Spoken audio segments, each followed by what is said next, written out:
ഓ artificial air. ഈശ്വര, വെടിയുണ്ടാണല്ലോ ഏറ്റിരിക്കുന്നത്. അത് മർമ്മസ്ഥാനത്ത് തന്നെ. Is natural death. അയ്യോ, ഇതൊന്നും കൊടുത്തേ ഗ്ലാസ് എന്തായത്? ഇത് കണ്ടാ മനസ്സിലാവില്ല. ബ്രാൻഡി അങ്ങോട്ട് ഒഴിച്ചു കൊടുത്തേ. അത് ശരി. അപ്പൊ സാറിന് വെള്ളം അടിക്കാതെ അസുഖം വരുന്നല്ലേ? നീ അങ്ങോട്ട് കൊടുക്കണേ. വിഷമദ്യം കഴിച്ചു കഴിഞ്ഞാൽ ഏറ്റവും നല്ല മറുമരുന്ന് ബ്രാൻഡി ആണെന്ന് വൈപ്പിൻ വരുന്ന സമയത്ത് ഞാൻ പത്രത്തിൽ വായിച്ചിട്ടുള്ളത്. അത് ഭക്ഷണത്തിന് ശേഷം അത് ഭക്ഷണത്തിന് മുമ്പ്. എന്റെ ജീവൻ രക്ഷിക്കാനുള്ള അവരുടെ ഭഗീരഥ പ്രയത്നത്തിനിടയിലാണ് നിങ്ങൾ വന്ന് കയറിയത്. ഇതാണ് ഇന്നലെ രാത്രിയിൽ സത്യത്തിൽ സംഭവിച്ചത്.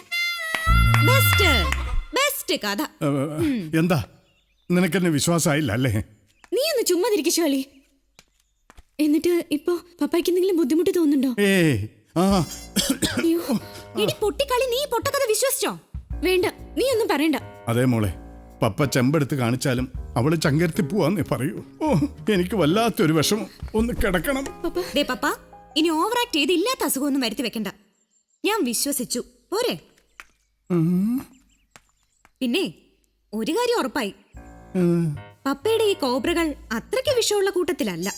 അല്ലെങ്കിൽ അവർക്ക് വേണ്ടി പപ്പയുടെ ഭാവന ഇത്രയ്ക്ക് അങ്ങോട്ട് പീലി വിടർത്തി ആടില്ലായിരുന്നല്ലോ അല്ലേ?